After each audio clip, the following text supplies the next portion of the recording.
Colette Avery was 71 years old when her stepson looked at her across the attorney's conference table and said with the voice of a man discarding a paper napkin, "You get the cabin. That place up in the mountains Dad drove to once a month. Middle of nowhere. Seems fair." Fair. The word landed in the air-conditioned stillness of the Savannah law office like a stone dropped into a deep well. Colette felt the impact. She made no sound. 46 years. 46 years of waking before dawn, cooking, washing, mending, waiting, yielding, loving, building. And what remained for her was what nobody else wanted. If you're here for the first time, subscribe now and turn on notifications.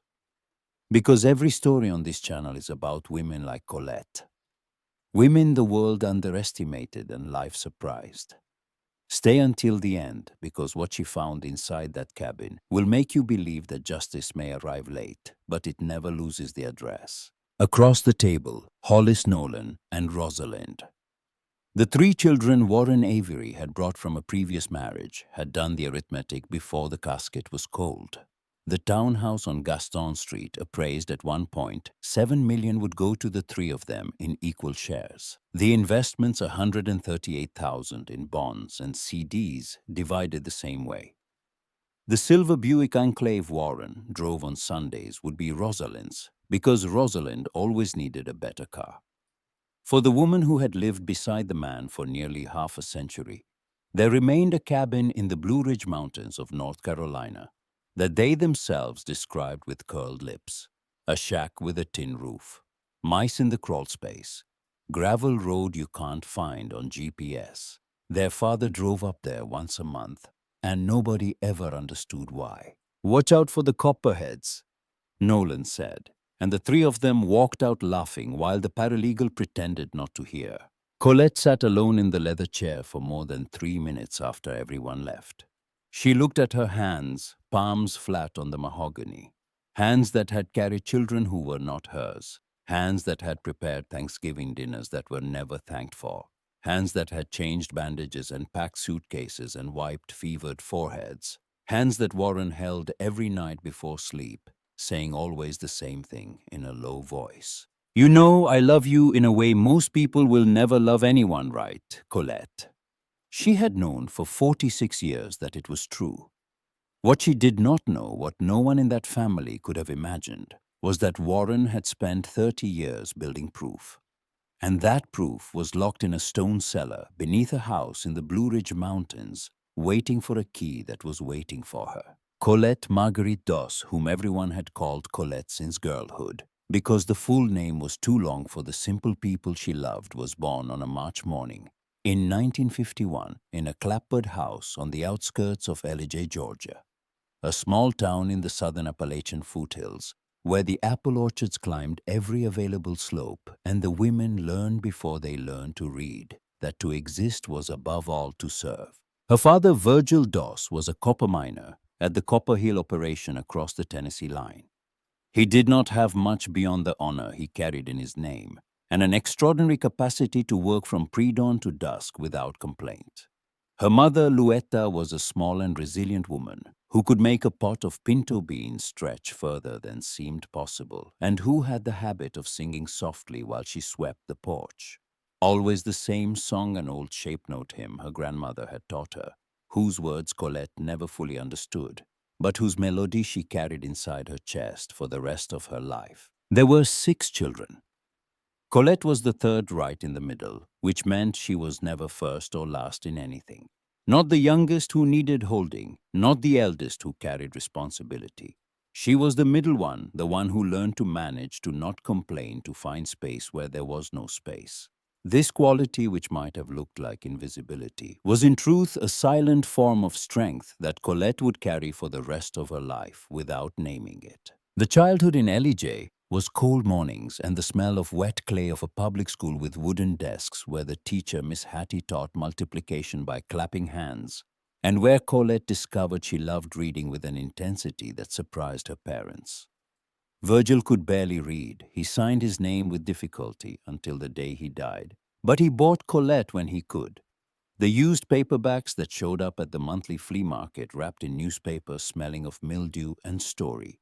She read everything: novels by Willa Cather Flannery O'Connor, collections, cookbook manuals, medicine labels, cereal boxes. She read the way a person drinks water when they are thirsty. At 13, Colette began working at the home of Mrs. Yancey, the widow of the county judge, helping with the kitchen and cleaning 3 times a week in exchange for a small sum she handed entirely to her mother. There was no sadness in this arrangement. It was what one did. It was what girls from simple families did. And Colette did it well and without bitterness. Mrs. Yancey treated her with respect and sometimes lent her books from the late judge's shelves, which for Colette compensated for anything. It was on one of those afternoons at Mrs. Yancey's house that she met Warren. He was 26 and passing through Elijah on business. An architect recently graduated from Georgia Tech, hired by an Atlanta firm to survey a parcel of land nearby. He was tall, thin, wore wire-rimmed glasses, and had dark hair parted to the side with that slightly awkward posture of someone who had spent more years among blueprints and drafting tables than among people. Mrs. Yancey was a distant aunt of a colleague of Warren's and had offered a room and dinner while he stayed in the area. Colette was setting the table when he arrived.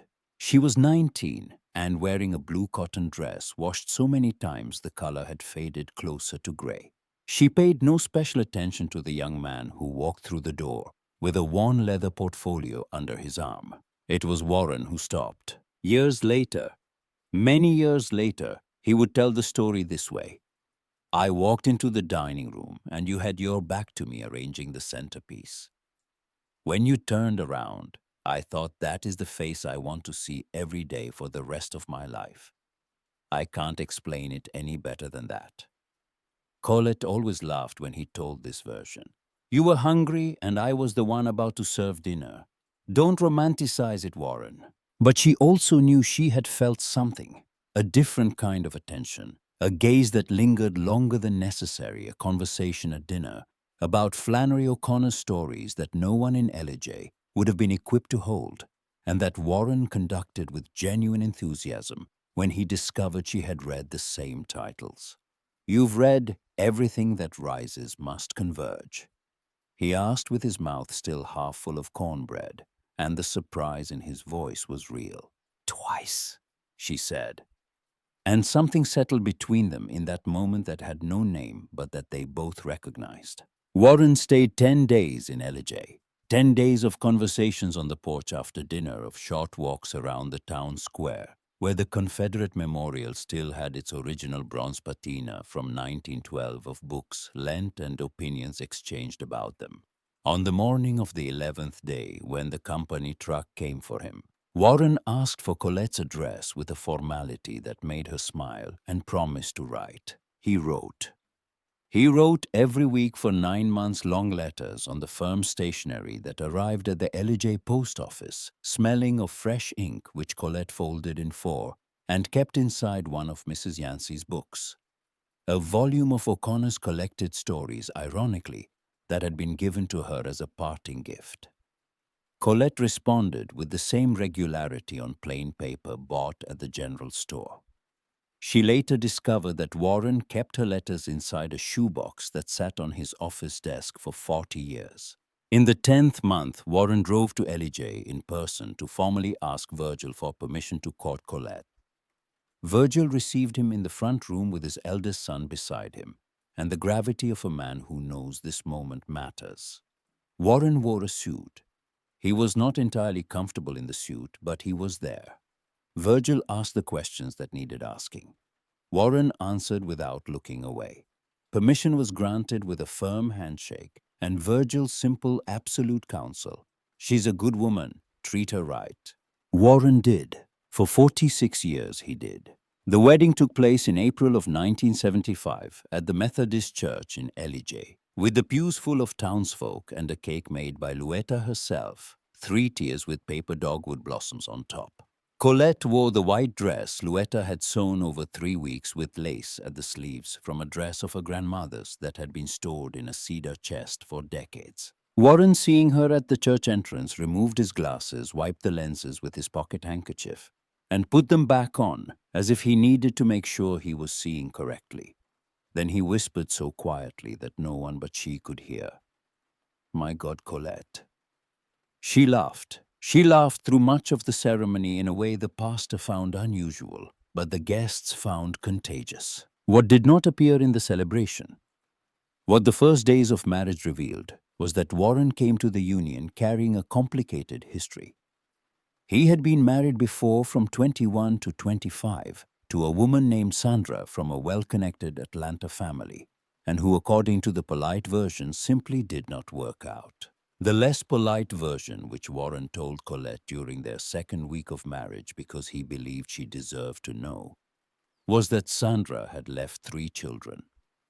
Hollis age 6, Nolan age 4, Rosalind age 2 when she decided married life was not what she wanted, and departed for California with a session musician without leaving a forwarding address. Warren had been alone with 3 small children without any real support network, trying to balance his work as an architect with raising them, and had spent 2 years in a state of exhaustion and quiet desperation that he described without shame but without drama. Colette heard all of this on a rainy night, sitting on the bed of the rented apartment that would be their first home together. She said only, "Where are they now?" Hollis, Nolan, and Rosalind were in a boarding arrangement in Atlanta in the care of an aunt of Warren's, who had taken on the task willingly, but who made clear in every phone call that the situation was temporary. Colette made the decision that same night. Bring them home.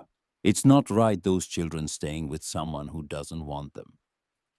Warren looked at her for a long moment. "You understand what you're saying? There are 3 of them. The youngest is 2. "I can count, Warren." And there was in that response a firmness that closed the conversation. The children arrived in May of 1975, 3 weeks after the wedding. Hollis was 7, suspicious and quiet. Nolan was 5, restless and difficult. Rosalind was 3 and cried at night, calling for a mother who was no longer there. Colette received them with clean rooms, pressed sheets, warm food, and a patience that was not performance. It was genuine. It was hers. It was the way Luetta had raised her without ever naming this virtue. She never formally adopted the 3 because Sandra never signed the necessary papers, and Warren could never locate her. But in practice, in the daily life of things, Colette was the only mother those children had from that point forward. Who took them to the doctor when they were sick? Who went to parent-teacher conferences? Who stayed awake when they had fevers? Who taught Rosalind to read? Who helped Nolan with his multiplication tables? Who sat with Hollis when the quiet boy started having nightmares and didn't know how to say so? She never expected gratitude. She did not do it for gratitude. She did it because they were children who needed someone. She was a responsible adult, and that was sufficient for her. The years that followed were years of slow construction. Warren worked hard, a competent and meticulous architect who rose in his firm through merit and discipline. Colette managed the home and the children with the same precision Warren brought to his blueprints. They lived in a 2-bedroom apartment in Savannah's Victorian district, then moved to a larger place on Habersham Street when Warren received his first promotion. Then came the townhouse on Gaston Street, grander still, which would be the family home for more than 20 years. Colette did not work outside the home during those years. Not for lack of ability or desire, but because with 3 children who were not hers biologically, and a husband who traveled for work frequently, there was simply no way. She was the one who held everything together. And she held it with competence, with affection, with a domestic organization that made the house run like a clock. The clothes always pressed, the pantry always stocked, the birthdays always remembered, the school dates always on the calendar. Warren came home from long trips, and the house was clean, and the food was ready, and the children had done their homework. And Colette was in the kitchen humming softly that melody her mother used to sing while sweeping the porch. He recognized what she did. This mattered. Warren never treated Colette's work as invisible or lesser. He told friends at firm dinners where such things were said that without his wife at home, he would never have gotten where he got. And he said it with a conviction that was not social protocol. It was truth he believed. He brought flowers for no special reason, left notes in the kitchen, remembered the day they met with a precision of dates that embarrassed Colette, who sometimes confused whether it had been a Thursday or a Friday. There was, however, one thing Warren did that Colette could never fully understand, no matter how she tried. Once a month, almost without fail, Warren took the car on a Friday afternoon and returned Sunday evening. He said he was going to the cabin to take care of some things. You know how it is, Colette. Colette did not know how it was, but she learned early that asking produced no satisfying answers. Warren was not evasive out of malice. He was evasive the same way he was private about everything that concerned his interior life, the projects in his head, the worries he processed in silence. He was like that. And Colette, who loved him as she loved him, learned to respect that space without understanding it. The cabin in the Blue Ridge Mountains, 14 acres of forested land in a remote hollow east of Brevard, North Carolina, had been purchased by Warren in 1989, when the couple had been married 14 years, and the stepchildren were already teenagers. He announced the purchase on a Saturday afternoon with a nonchalance that was almost disorienting, the way someone might mention buying a new pair of shoes. Bought a piece of land with a stone cottage up in the Blue Ridge. Needed a place to think. Colette accepted this because that was how Warren functioned. He made decisions alone and then communicated them not out of disregard for the relationship, but because there were certain things he needed to work through at his own pace before opening them to the world. She never went to the cabin during all those years, not because Warren forbade it. Warren never forbade anything, but because he never invited her in a way that sounded like a real invitation. And Colette had enough pride not to go where she was not clearly welcome. She asked once early on if she could come along. Warren went quiet for a moment and said, "Not yet, Colette. It's not ready yet." She asked what wasn't ready. He smiled in that way that was only his, a way that involved the corners of his eyes before his mouth, and said, "You'll understand when the time comes." Colette waited. The time never seemed to come. The stepchildren grew. Hollis graduated from law school at Mercer and opened a practice in Savannah. Nolan went into real estate development, always with more money than transparency about where it came from. Rosalind married, young, divorced, married again, divorced again, and lived in a condo that Warren had helped purchase on an occasion Colette only learned about after the fact. The three maintained with their father a relationship of functional cordiality, not deep love, but reasonable convenience. With Colette, the relationship was cooler. There was no open hostility, not most of the time, but there was a distance that none of the three ever showed any desire to close. She was Dad's wife. She was not their mother. Never was in their perception. Colette knew this early and accepted it not because she agreed, but because there was nothing to do beyond continuing to be who she was, present, caring, available, and hoping that time would teach what words could not. There were beautiful Christmases. This needed to be said. There was one Christmas in particular in 1999, when all three stepchildren had come home with their respective spouses and two small grandchildren, and the table was set for 12 with the embroidered cloth Luetta had given as a wedding present. And Warren had put on the turntable, they still had the turntable, a Patsy Cline record that played softly all afternoon while they ate and talked and laughed about old things. Colette remembered standing in the kitchen doorway for a moment, looking at the living room full of people who were the family she had helped build, and feeling a happiness so complete it hurt a little. The kind of happiness that already comes with the awareness that it will not last forever. Warren retired in 2011 at 62 with a reception the firm held at the DeSoto Hotel, where he spoke for nearly 20 minutes, thanking colleagues by name with the precision of memory that was his trademark.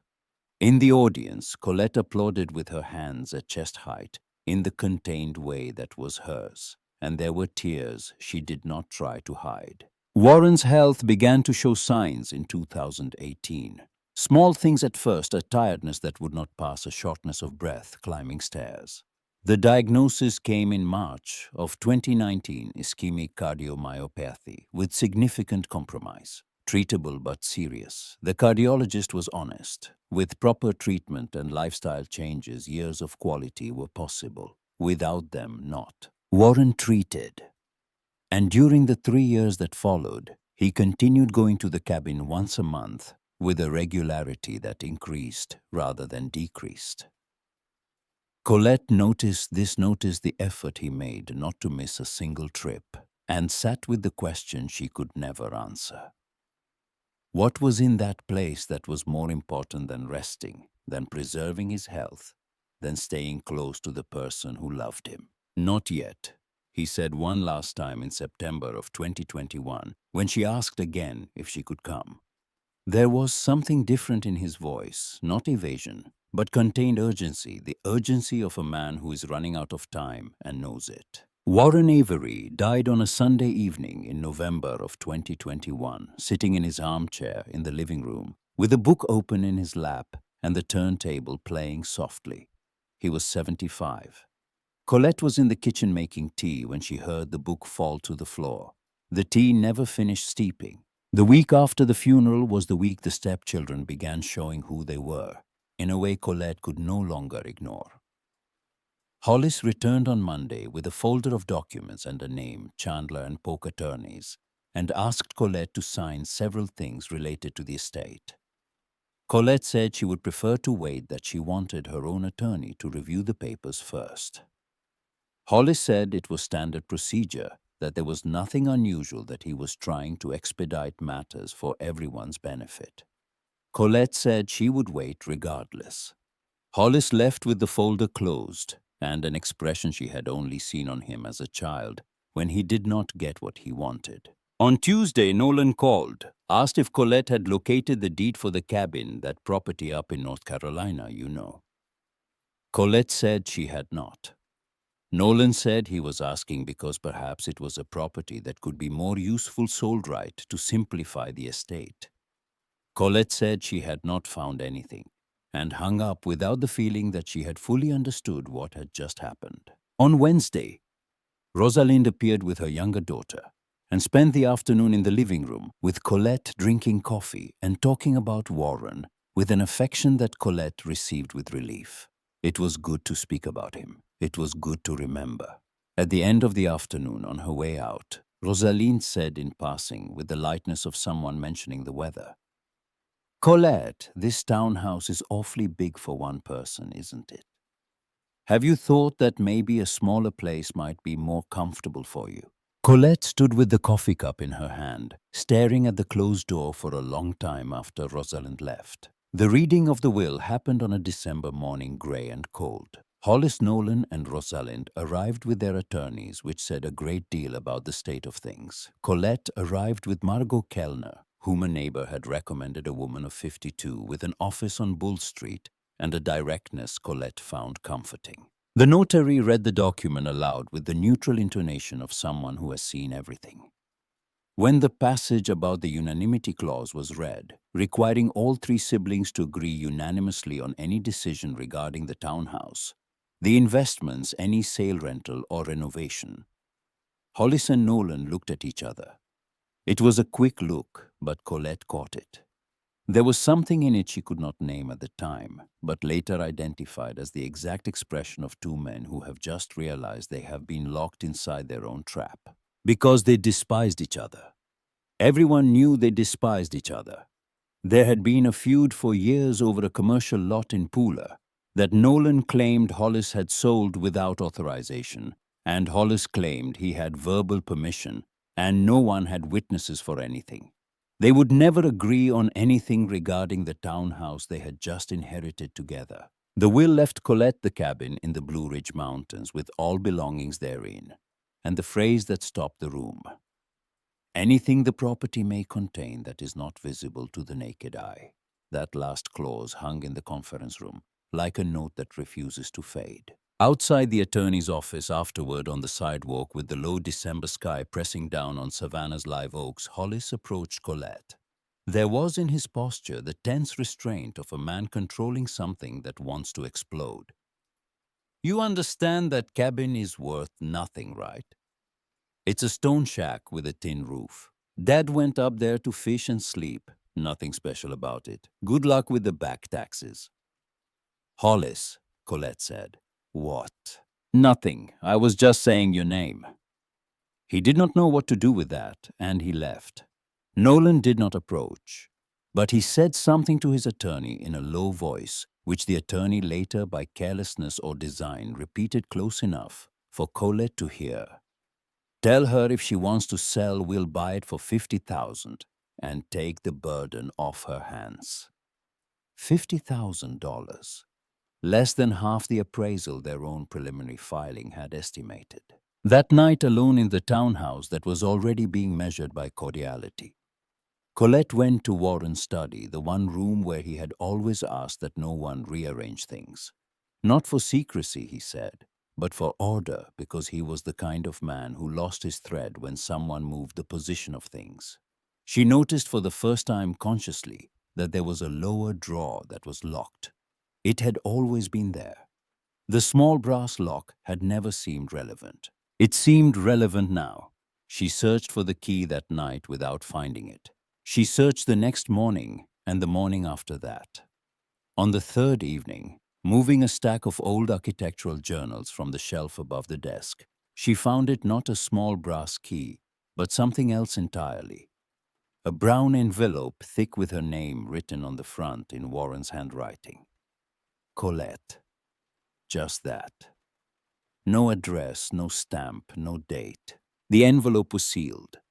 Colette held it in her hands for a long time without opening it. It was nearly midnight. The townhouse was quiet and dark except for the light of the desk lamp, which made a yellow circle around her hands, and the brown envelope. She opened it. Inside were two items. An old iron key with a ring-shaped bow, the kind used in antique locks, tied to a piece of red twine, and a sheet of paper folded in four with a single line written in the center of the page. When you're ready, the key opens the cellar. The cellar has everything. Everything. Colette, forgive the wait. She read the line 3 times. Then she folded the paper, placed it back in the envelope with the key, and sat in the chair of Warren's study until the sky outside began to lighten.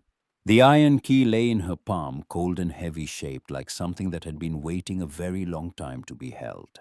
In the morning, while making coffee in the kitchen where the white subway tiles caught the first gray light of a Savannah winter dawn, Colette made the decision. She was going to the cabin. She had $212 in her wallet, a suitcase with winter clothes, 3 books from the shelf, the O'Connor collection Warren had given her on their 2nd anniversary, a Bible that had been Luetta's, and a mystery novel she had started before Warren's death and had not been able to return to, but wanted nearby, and a brown envelope containing an iron key tied with red twine. She did not know what was in the cellar. She did not know what everything meant. She did not know if the cabin had running water or a working furnace, or whether the road was passable in January. But she had the key, and the key had been left for her by the only person who had ever loved her, the way most people will never love anyone. On the morning of her departure, a Sunday in January of 2022, cold and clear, Colette walked through the townhouse one last time. She entered each room with attention, as though she were saying goodbye, or as though she were memorizing. The living room where the turntable sat. The kitchen with the white tiles she had chosen when they renovated in 2001. Warren's study, already partially emptied by the stepchildren who came to collect books and objects with the justification that they were memories of Dad. The bedroom with the bed that was too large for one person, and that had been too large since November.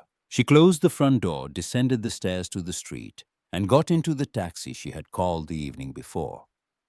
On the sidewalk, while the driver placed her suitcase in the trunk, Colette looked up at the facade of the townhouse where she had lived for more than 20 years. The third-floor windows, their rooms, were shuttered. She looked for a moment. "Ma'am, we going?" "We're going," Colette said, and she got into the car. In her coat pocket, wrapped in the brown envelope inside her purse, the iron key pressed against her hip, with the weight of something that was not merely metal, the weight of 30 years of silence and whatever waited on the other side of it. The Greyhound bus pulled out of the Savannah station at 9:15 on a Sunday morning that smelled of thermos coffee diesel exhaust and that particular mixture of sweat and fried food that is universal to every bus terminal in America.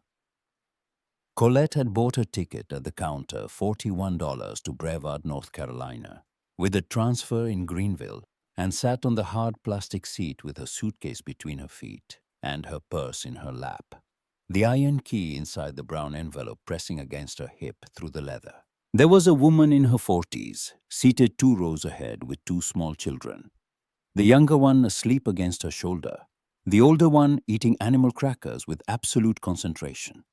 The woman's eyes were on her phone, but her arm was stretched across the sleeping child in that automatic reflex, the gesture of a mother, that does not require consciousness to happen. Colette watched her for a long moment, thought of Luetta sweeping the porch humming, thought of Warren with his measuring tape the day they walked through their first apartment, thought of the brown envelope, thought of the line, "Forgive the wait." The landscape began to change as soon as they cleared the coastal plain.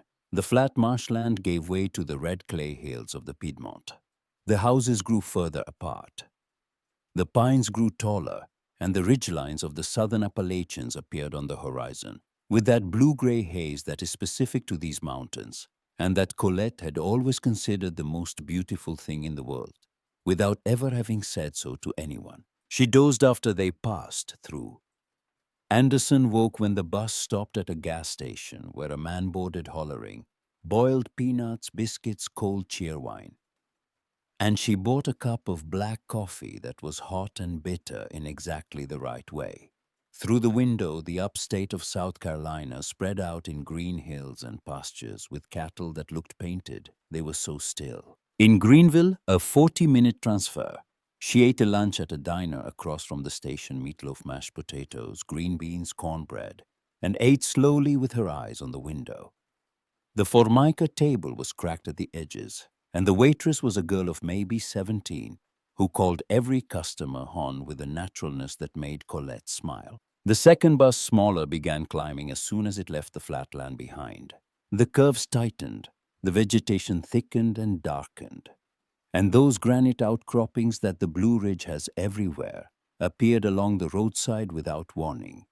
Great slabs of gray rock furred with lichen, as if someone with a sculptor's eye had placed them deliberately. The air coming through the cracked window grew cooler and cleaner, carrying that smell of damp forest floor after rain. That is one of the few smells in the world that needs no explanation for anyone who has felt it. Colette watched through the window the entire time.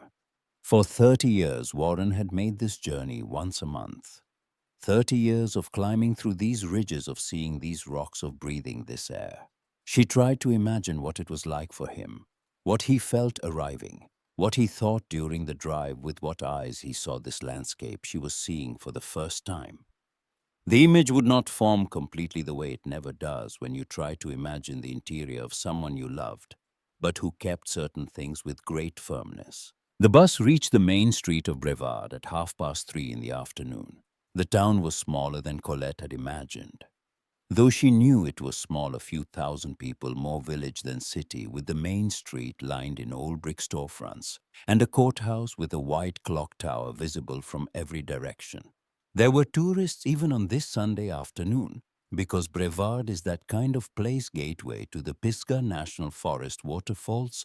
In every direction, the sort of town that draws people year-round for reasons they cannot fully articulate but can feel. Colette stood on the sidewalk with a suitcase beside her and the paper with the cabin's address in her hand.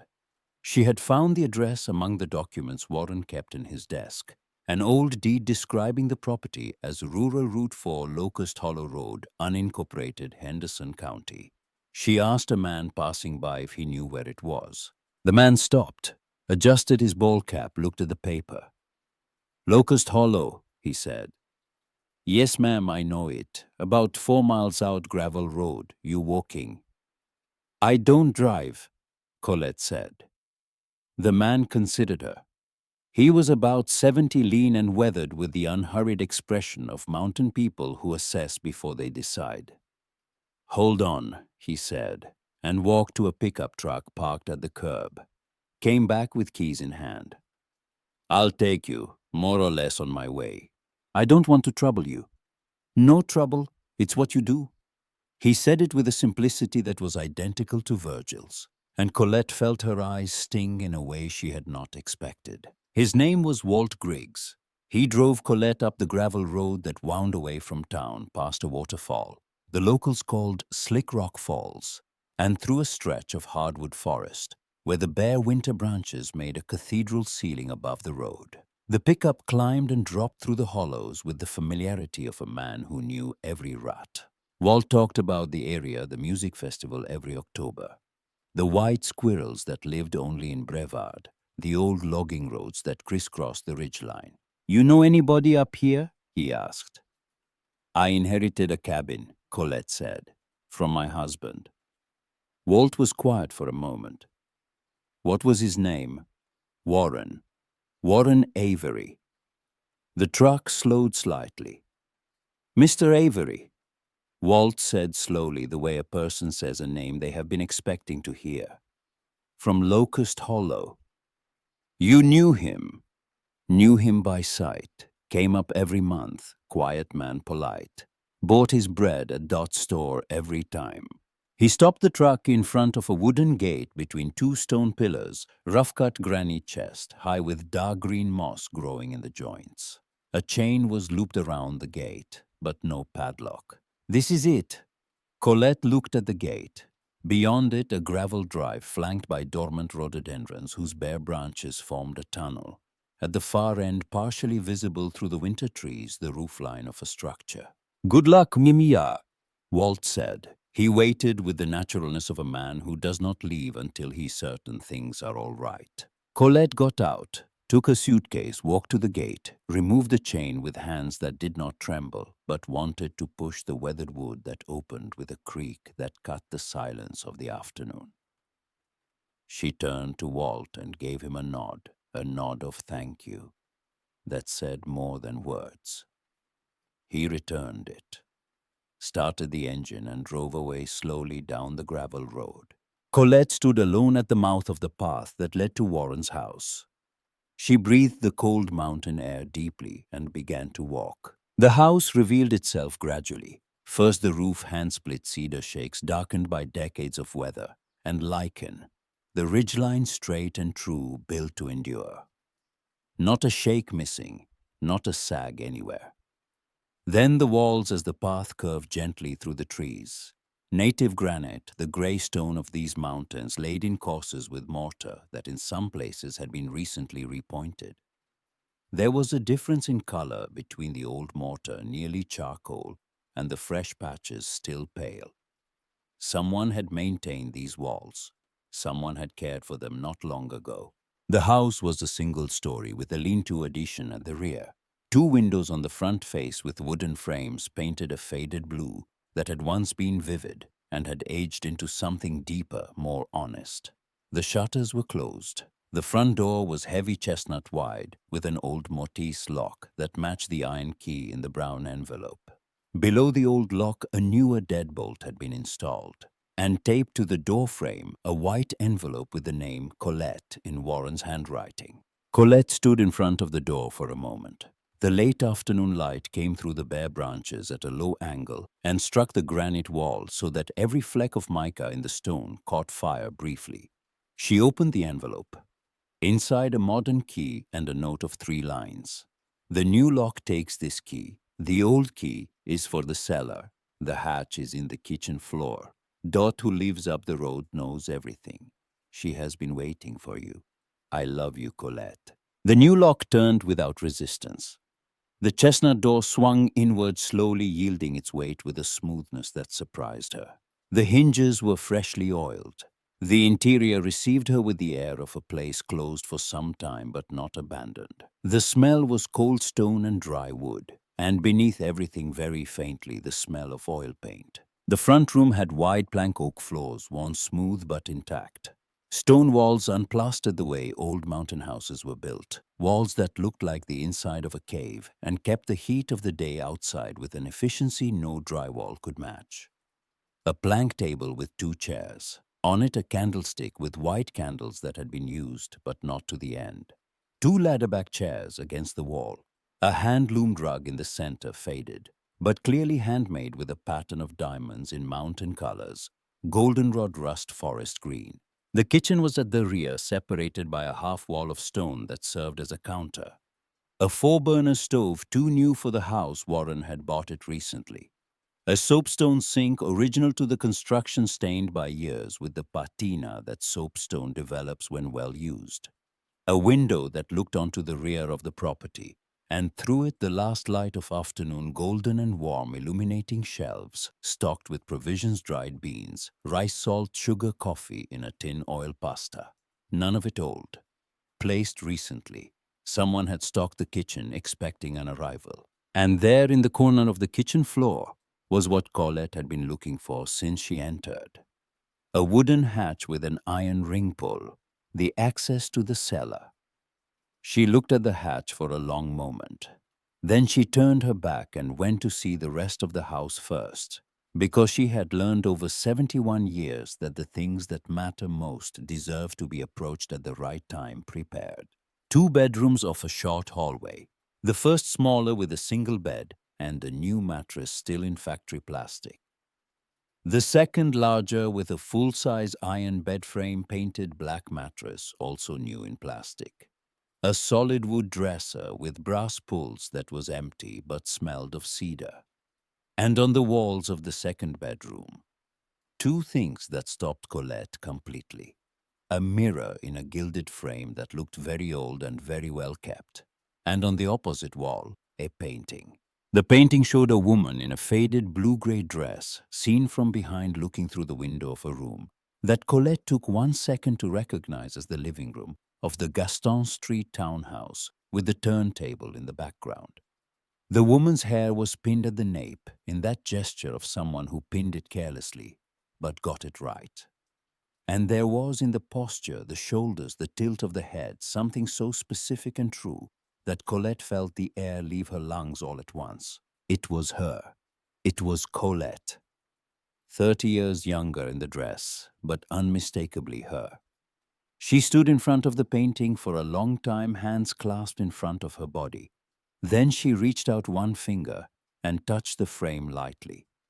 "Warren," she said softly, and said nothing more. That was when she heard a knock at the front door. The woman on the doorstep was about 65, short and broad, with white hair cut blunt at the jaw, and a kitchen apron over a floral cotton dress that was clearly the uniform of someone who had been in the middle of supper when she decided to come. She carried a covered pot wrapped in a dish towel and had in her eyes the expression of someone who has waited for a moment for a very long time, and now that it has arrived, does not quite know what to do with it. "You're Colette." It was not a question. "I am." "I'm Dorothea Suttles. Most people call me Dot. I live up the road 1/4 mile. Mr. Avery asked me to keep an eye on the place years ago." She lifted the pot. "Brought bean soup. Gets cold at night up here, and you must be hungry after that trip." "Come in," Colette said. Dot entered the way someone enters a place they know well, because she did evidently, and went straight to the kitchen with the familiarity of a regular visitor.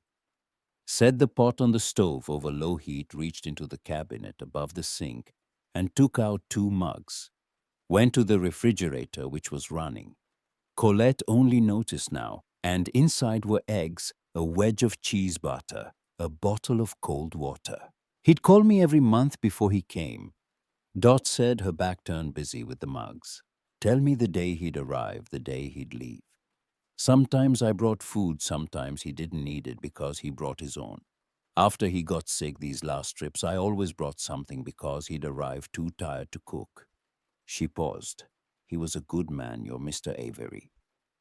"He was," Colette said. Dot turned. There was something in her eyes that needed to be said, and that was costing her. But she was the kind of woman who says things even when they cost. He talked about you every time, every single time. 30 years coming up here once a month, and every visit there was a story about Colette. Colette did this. Colette said that Colette read this book. She set the mugs on the table. We've been waiting for you a long time. Colette sat in the ladder-back chair. Dot sat in the other. They were quiet for a moment that was not uncomfortable. "The cellar," Colette said.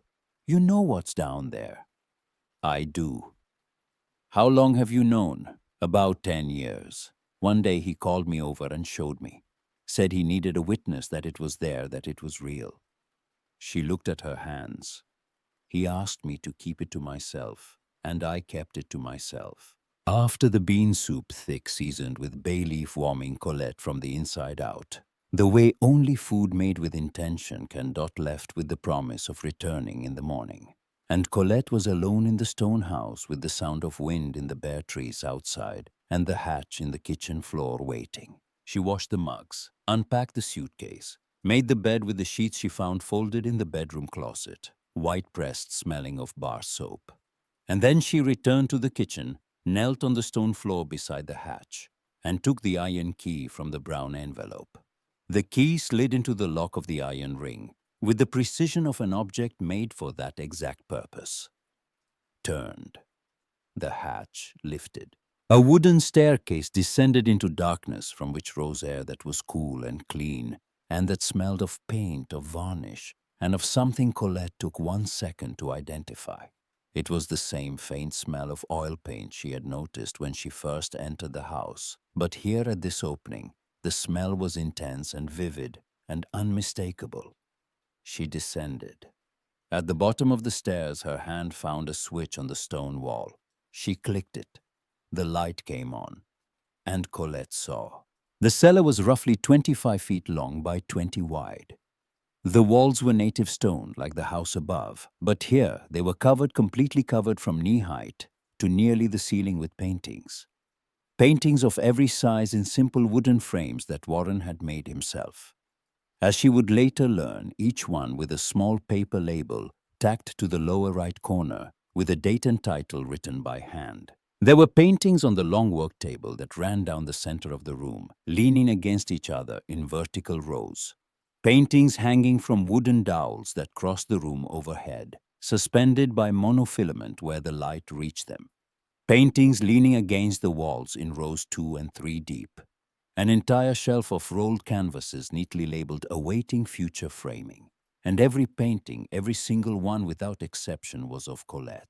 She stopped on the second to last step with her hand still on the wooden railing. There was a young Colette in a blue dress laughing with her mouth open in a kitchen she recognized as Luetta's, where they had spent their first Christmas as a married couple. There was a middle-aged Colette hair already streaked with white reading in the brown armchair that used to sit in the hallway of the Gaston Street townhouse, and that Hollis had taken after the estate reading. There was a Colette sleeping in profile with the light of early morning on her face. There was a Colette from behind in the kitchen, with an apron on the handle of a wooden spoon pointing sideways like an antenna. There was a Colette in the garden of the apartment they had rented before Gaston Street, crouching beside a fern. There was a Colette at Luetta's funeral in black handkerchief in hand, her profile cut against the white July sky. There was a Colette, old, recent, very recent, sitting at the kitchen table on Gaston Street with reading glasses on her nose and the newspaper folded in her hand, with the morning light coming through the window and illuminating half her face. Colette recognized the angle. It was the kitchen window where the sun came in at 8:30 in the morning, at the exact angle of the chair where she always sat to drink her coffee and read the paper. Warren had observed her for decades and painted from memory. She descended the last step. She walked slowly among the paintings. She stopped before each one with enough time to receive what was in it, because there was a great deal. There was an entire lifetime of concentrated attention. The gaze of a man who had watched a woman with the patient intensity of someone who knows he is in the presence of something precious and wants to record every detail before time passes. And time passes. Time always passes. In the far corner of the cellar, a small writing desk of dark wood with a matching chair. On the desk, a jar of brushes, a water cup with residue on the rim, a sketch pad and a large envelope of heavy craft paper sealed with red wax. The kind of wax seal Warren used for important documents. Colette had seen it on the deed of purchase for the Gaston Street townhouse decades before. On the envelope written in the unmistakable hand, "My beloved Colette." Read, sitting down. There was a chair. She sat. She opened the envelope. 18 pages handwritten on heavy stationery in Warren's small and disciplined script that grew slightly larger in moments of emotion, a pattern she had learned to read over 46 years of notes and cards. The letter began, "My Colette, if you are reading this, it means that what I knew would happen has happened. And it means you are here in this cellar, seeing what I spent 30 years making. So let me start with this simple fact. I loved you so much that I needed to spend 30 years painting your face to contend with what I felt. It was not enough. It will never be enough." The letter told her everything. Why he had bought the cabin in 1989, because Hollis was already 18 and already showing who he would become, calculating and generous only when there was something to gain. Because Nolan at 16 was learning to do whatever was convenient. Because Rosalind at 14 was affectionate but weak in the most dangerous way, the kind that yields to whoever presses hardest. I loved them. They were my children. But I saw them, and I saw you. I saw you washing their clothes, going to their school meetings, staying up when they were sick, never receiving a thank you that was said with eyes meeting yours. I should have talked to you more about this. I should have confronted the three of them. I didn't, because there was peace in the house, and I feared that confronting them would break the peace. That was my cowardice. I ask forgiveness for that cowardice. Why the unanimity clause? Because Hollis and Nolan had not agreed on the time of day in 15 years, and the fight over the Pooler lot had gone to court. They would inherit the townhouse and be unable to do anything with it for years, perhaps a decade, while they fought and hired attorneys and built resentment. Not punishment, natural consequence of who they are. Why the cabin was the real inheritance, 14 acres, 6 of them, in protected hardwood forest eligible for conservation easements worth at current valuation, a sum that Beckett Trower would explain better than Warren could. 3 acres of cleared meadow with a spring that had never gone dry in 32 years. The spring had been assessed by a hydrogeologist Warren hired. In 2019, the report was in a blue folder in the desk drawer where she was sitting and had flow sufficient for commercial use. The parcel where the house sat was in an area the county was targeting for cultural tourism development. Dot would explain the details better than Warren could because she followed the local politics. Conservative estimate of land and house value $2.1 million. Could be more depending on what Colette chose to do with the property. The painting's 218 works had been formally appraised by Beckett Trower in 2020. The valuation report was in the same blue folder. Estimated total value with reserve pricing for the most significant works and market pricing for the remainder $3.8 million.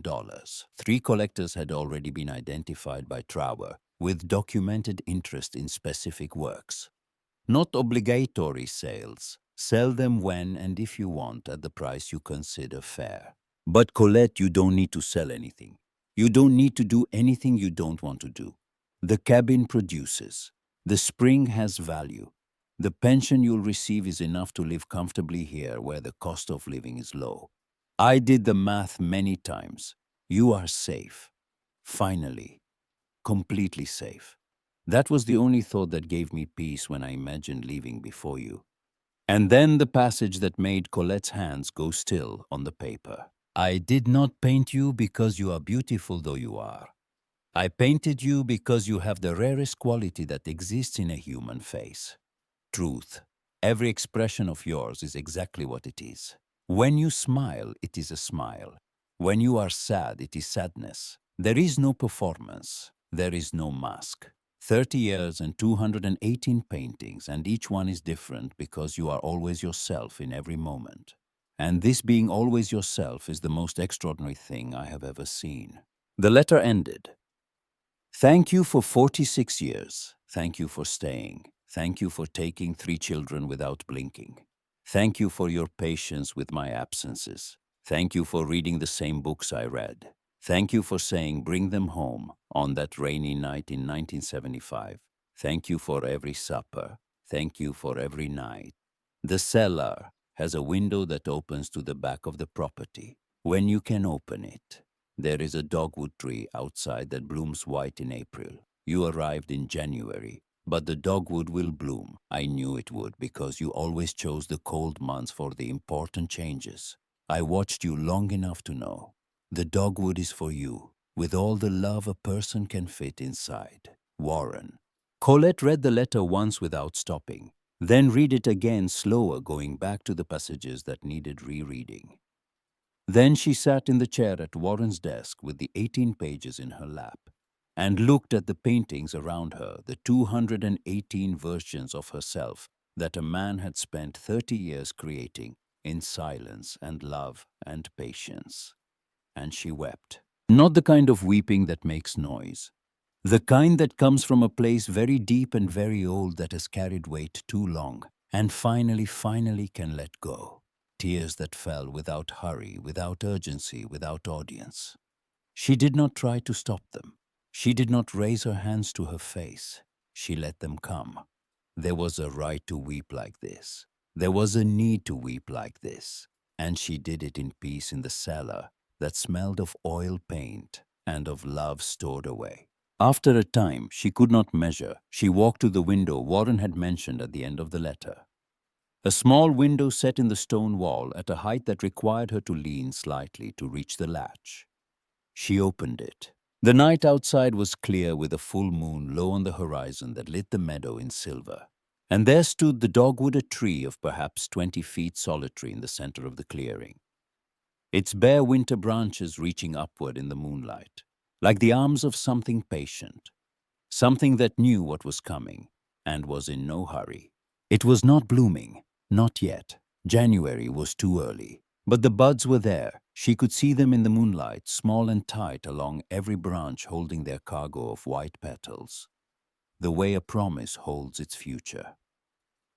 Thank you, she said, to Warren, or to the tree, or to the January night, or to all the 30 years of monthly trips she had not understood but now understood completely. Thank you for all of this. She stood at the window until the moon climbed high enough to disappear from the frame. Then she climbed the cellar stairs back to the kitchen, made coffee in the aluminum percolator Warren had left in the cabinet, and carried it to the ladderback chair in the front room, where she sat with the mug warming both hands and the silence of the house settling around her like something that had weight and kindness.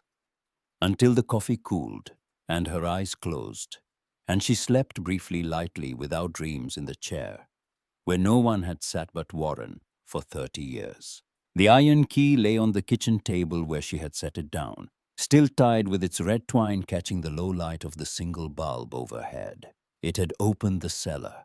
It had opened everything. And now it lay there quiet, finished with its first purpose, waiting the way Warren had waited, the way the dogwood was waiting for whatever would come next. Spring arrived in the Blue Ridge the way spring arrives in mountains, not all at once but in stages, each one a small announcement.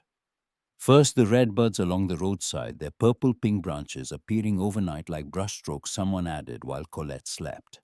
Then the trillium on the forest floor, white and deliberate, pushing through the leaf litter with a patience that reminded her of Warren. Then the rhododendrons along the drive, filling out leaf by leaf, until the tunnel that had been bare branches in January became a green corridor that filtered the light into something softer. Colette learned the rhythms of the place, the way you learn the habits of a new person, with attention, with patience, with the understanding that it would take time. The mercantile on the main road in Brevard, run by a man named Hollis Burnett, who had the memory of an archivist and knew by heart what every regular bought each week. The single daily bus to Greenville at 6 in the morning. The nearest neighbor's dot up the road Walt 2 miles below. And a young couple, Jensen and Maren Aldridge, who had bought a parcel adjacent to the cabin 2 years earlier and were building on weekends. She slept poorly the first nights, not from fear but from silence. The silence of the Blue Ridge at night was a different species than the silence of Savannah. It was a living silence full of sounds that were not urban noise, tree frogs. The creek at the bottom of the hollow, wind, moving through bare hardwoods occasionally, a barred owl calling from the ridge with a voice that sounded like a question no one had answered. Colette learned these sounds the way you learn the vocabulary of a language you intend to stay in. And after 2 weeks, the silence had stopped being absence and become presence. Beckett Trower arrived in the second week of March. He was a man of perhaps 60, well-dressed, without affectation, tortoiseshell glasses, the kind of deliberate walk that comes from decades spent in galleries. He brought an assistant, a young woman named Ivy, early 30s. Close-cropped hair, a notebook in which he wrote everything with a speed that bordered on shorthand, and a folder of documents they spent the entire afternoon reviewing at the kitchen table. "Mrs. Avara," Beckett said after sipping the coffee Colette had made, and which he received with the respect of someone who appreciates coffee properly brewed. "Warren was one of the most intelligent people I've known in my life, and I know a great many intelligent people. What he built in that cellar over 30 years is extraordinary not merely in quantity, but in technical evolution, the last decade especially.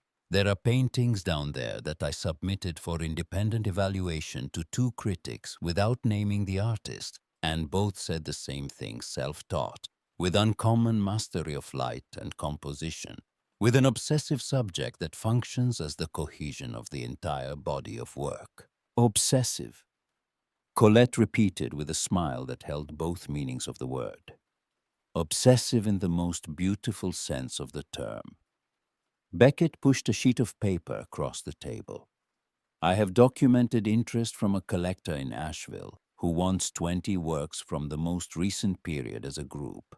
He calls it the Late Colette series, with your pardon, and says it is the finest portrait work of aging femininity he has seen in contemporary American art." He tapped the figure at the bottom of the page. "That is his offer. $840,000 for the 20 works of the final phase." Colette looked at the number. She looked at it long enough that Beckett said gently, "There is no rush. There is absolutely no rush to decide anything." "I know," Colette said. "I'm just getting used to the numbers. The total collection at the valuations I have could reach 3.8 million if sold strategically over 2 to 3 years. But again, no rush. Warren built this so you would have options, not obligations." Options. Colette turned the word over in her mind for days after Beckett left. April came and the dogwood bloomed. It happened on a Tuesday morning. Colette opened the kitchen window the way she did every morning. Coffee in hand, first light on the meadow, and the tree had changed overnight. The tight buds she had watched through January and February and March had opened into white bracts that caught the early sun and held it 4 petals per flower. Hundreds of flowers. The entire crown transformed into something that looked less like a tree and more like a declaration. She stood at the window for a long time. The coffee went cold in her hands. She did not notice. "You knew," she said quietly. "Not to the tree. To the man who had planted it or chosen this house because it was here, or both, she would never know which. You knew I'd be standing here when it opened." The weeks that followed were weeks of small construction. Jensen and Maren came on a Saturday in May with borrowed tools to fix a shutter hinge that had given way in the spring rains, and stayed for lunch. And lunch became a long afternoon that covered architecture, their new house, the history of Brevard, and eventually, inevitably, the cellar. Colette showed them the cellar that afternoon. She went down, first turned on the light, and stood back to watch their faces when they reached the bottom step and saw. Maren, who had studied interior design in Charlotte, was silent for nearly a full minute. Then she said, "Oh my God." Then she was silent again. Jensen, an engineer by training, walked among the paintings with his hands clasped behind his back, tilting his head to see from different angles. This man was extraordinary. Every painting is a different hour of the day. Look at the light in this one that's late afternoon. That one is early morning. He was studying the light. He studied everything, Colette said. It was Marin who the following week said to Colette, with an attempt at delicacy but a preference for directness, "Mrs. Avery, have you thought about what you're going to do with this place? Because I wake up every day thinking about it since I saw that cellar. A collection like this here in this setting, it could be something extraordinary." Colette had thought about it. She thought about it every morning while she drank her coffee and looked at the dogwood. She thought about it during her afternoon walks along the creek trail. She thought about it while she read at night in the ladder-back chair, with the wool coat she had brought from Savannah draped over her shoulders. There was an idea that kept returning. It had not finished taking shape, but it was forming. The renovation began in July, funded partly from Colette's savings and partly from the sale of 23 individual works from earlier periods that Beckett had negotiated with collectors in Asheville and Atlanta, totaling $280,000. She kept the 20 late Colette paintings together untouched. Jensen coordinated the structural work. Maren designed the lighting for the cellar, a project that took weeks of testing because the light had to serve the stone and the canvases simultaneously. Light that doesn't assault the work but doesn't let the stone die either. She explained with a precision Colette found admirable. Dot organized the cleanup crews with the efficiency of a woman who had done community work all her life. Neighbors Colette barely knew appeared with shovels and wheelbarrows and the practical goodwill of people who understand that work done together is faster. The driveway was regraded and lined with local stone. Walt's brother-in-law was a mason and charged a price Colette knew was a favor. The garden at the entrance took shape under Colette's own hands. She had discovered in recent months an affinity with the soil she did not know she had. There was something of Virgil, her father, in the act of planting and waiting, and she recognized it with a nostalgia that warmed rather than stung. She planted native azaleas, mountain laurel, wild columbine, and a kitchen herb garden along the side of the house, rosemary, thyme, sage, mint, that smelled so good in the morning. She sometimes went out just to breathe it before returning to the coffee. The forged iron railing for the cellar stairs was made by a blacksmith in Brevard, who had learned the trade from his father and who worked with an attention to detail that Colette respected.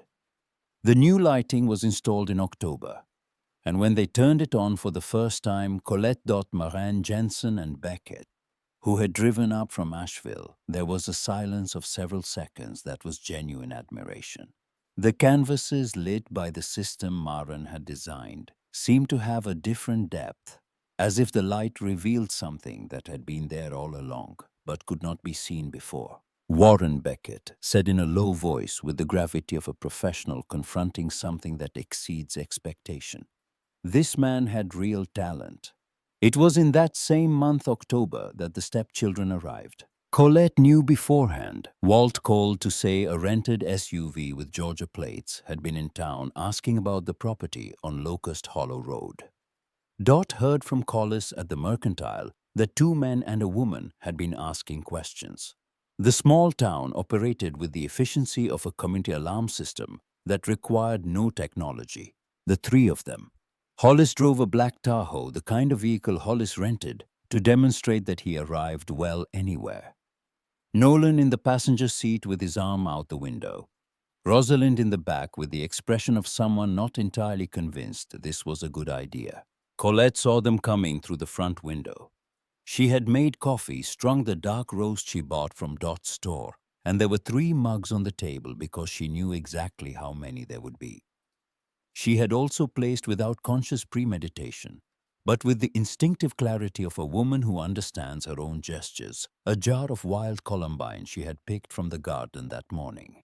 The room said without needing words, "Someone lives here.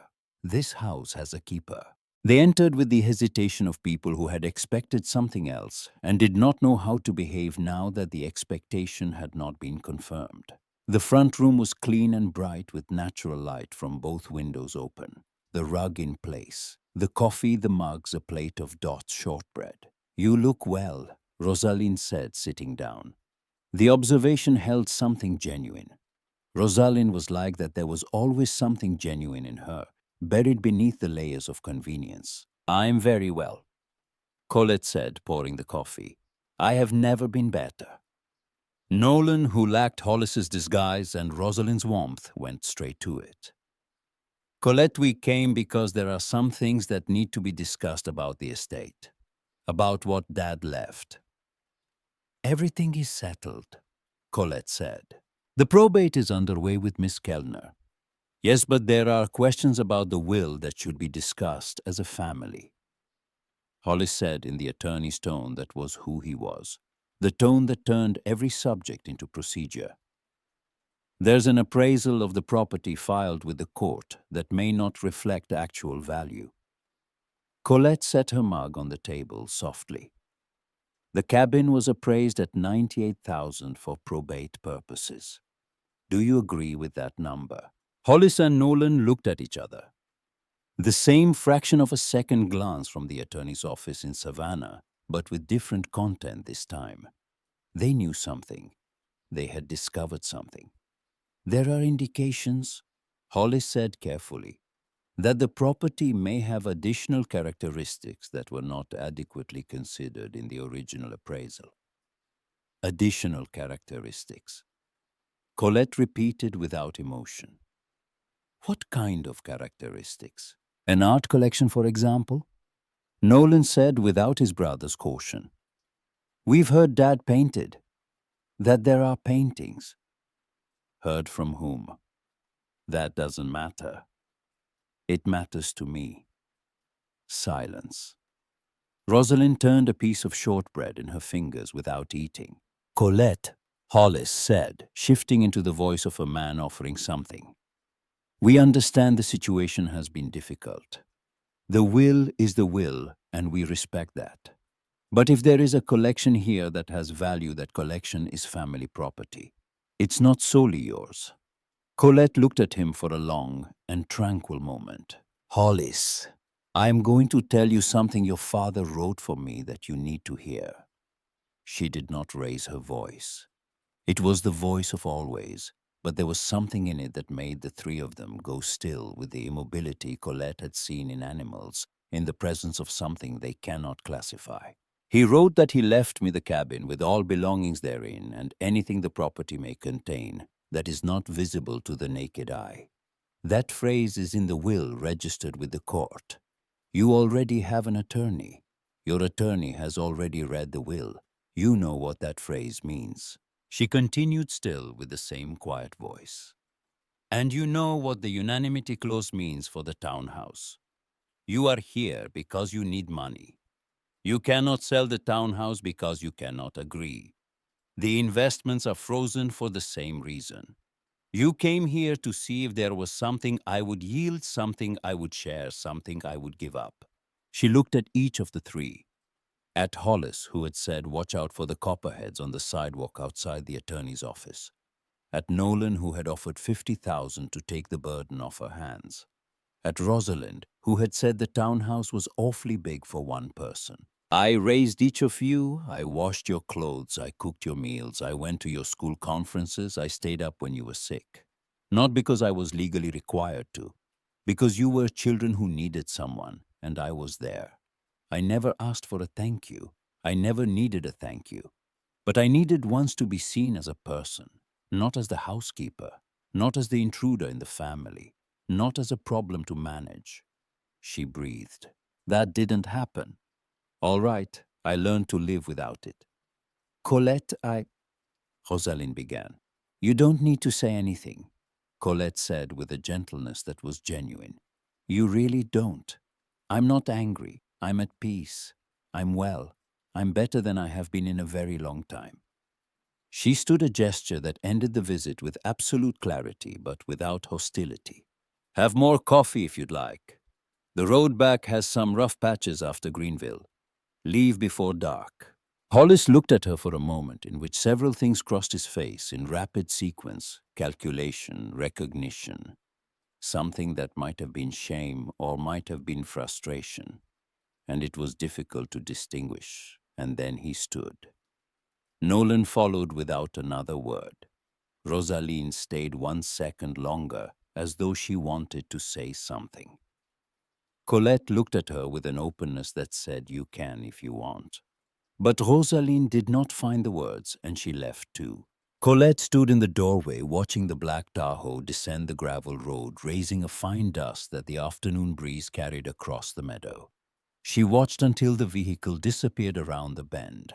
Then she went to the kitchen, washed the 3 mugs, and stood at the window looking out at the dogwood.